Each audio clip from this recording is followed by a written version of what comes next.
Radar Update. My name is Daniel Vallis from InformedChristians.com, a website ministry devoted to discerning current events from a Christian perspective. This is a watch, not a prediction. We're only covering current events that are happening right now, trying to get an understanding of the times and to get a better idea of what we should be doing now. A lot's been happening over the past few days. I just want to give a quick overview of some of the important things that have been coming across my desk.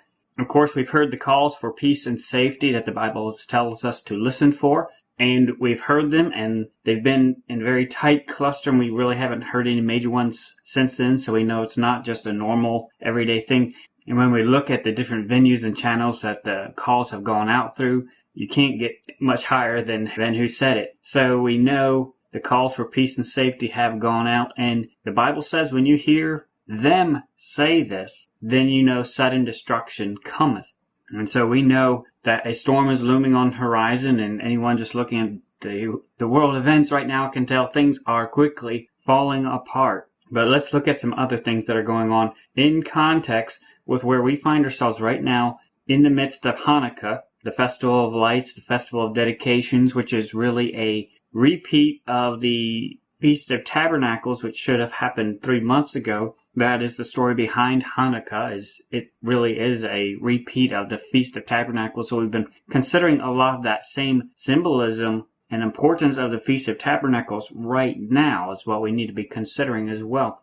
And then we find ourselves right at the tail end of the 40 days, give or take a day, from the anniversary of when the flood started. So we find ourselves literally in the days of Noah, and still right in the neighborhood of it. So it's a lot going on. But the enemy is very busy as well too, and it appears they suspect something is very important about this time as well. On the 8th, just 2 days ago, there's a massive light show at the Vatican, of all places. And this year we've seen all sorts of light shows take place at the Hoover Dam, at the Empire State Building, at the UN. Very prominent, pushing the illumination. Of course, this is the UN declared Year of Light. And they've been having a lot of symbolism and messaging in the light shows that we have seen. So we shouldn't be surprised that one takes place in this context of everything of where we find ourselves right now at the Vatican. The show is called Fiat Lux, Illuminating Our Common Home. Illuminating. Projected onto the facade of St. Peter's Basilica at the Vatican. Amongst other sponsors, it was sponsored by the Vulcan Productions and the Foundation Oceanos. The company Vulcan was deliberately named after the Roman god Vulcan, the deity of destructive fire, whose earliest known shrine existed in Rome at the foot of the Capitoline Hill close by the Vatican. This isn't just coincidence, folks. Remember, we've been talking a lot recently of the big push for Prometheus recently.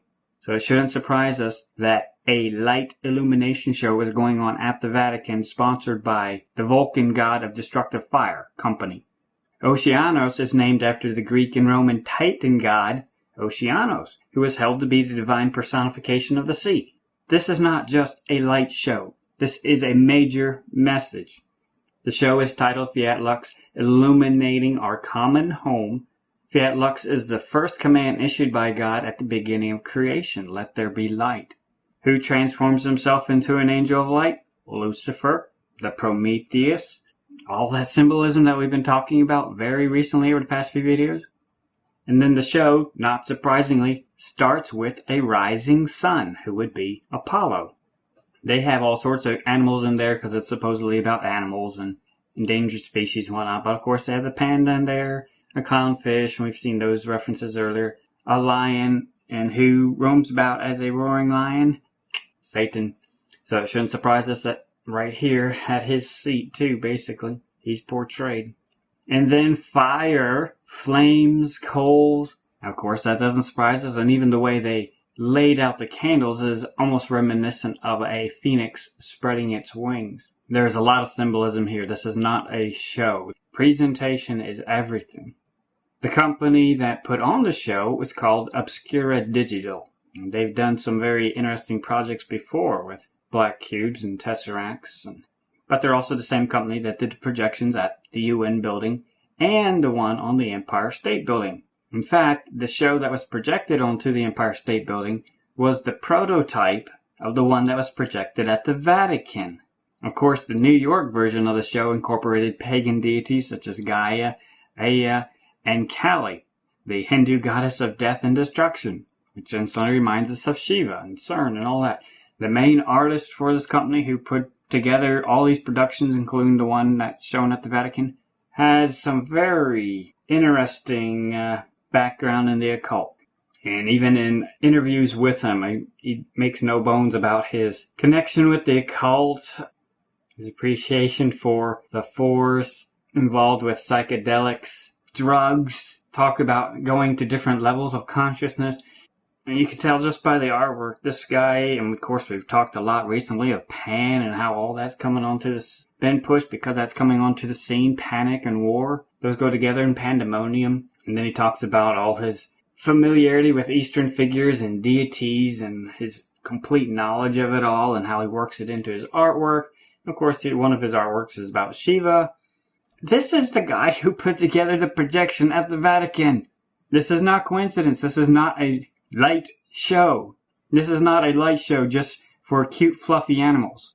This is a message to Satan's disciples portrayed at Satan's seat, basically, the Vatican, of it's time. It's almost time. This is a very strong message that should sober us up, that they've raised the bar so high now. And then today, right now, the 9th, NASA just decided for some reason to release pictures of one of Saturn's moons called Prometheus. Oh yeah, the light bearer that we've been covering recently in our videos too. Prometheus, they just happened to release this the day after the light show at the Vatican. Right. And then also today, Time magazine picked Angela Merkel, the Chancellor of Germany, to be their Person of the Year. And in our video recently, The Antichrist Returns, we talked a lot about Hitler and the Hitler symbolism.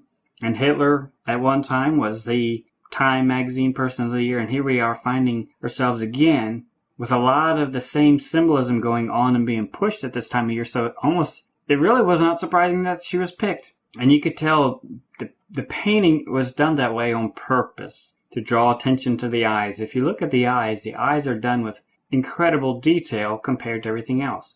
The painting is meant to draw your attention to the eyes. And if you watched our video, The Antichrist Returns, you will know who is known for his very vivid blue eyes. It's time. This is a message. Chancellor of the free world. Why did they give her that title when she's only the Chancellor of Germany? This is a message. Prometheus, time, world, illumination. And then yesterday, Russia launched their first cruise missile attacks on sites in Syria from a submarine. Very noteworthy, but definitely took things up a notch. And then today, the black box for their jet that was shot down was finally delivered to the Kremlin, and they're doing an investigation with international supervision. I think pretty soon it's going to come out that the plane was shot down within Syrian territory, and I think we'll see this develop legs and get a whole lot worse. We've already seen the rhetoric between Syria, Turkey, and Russia definitely escalate. I think you're going to see things get worse real quickly.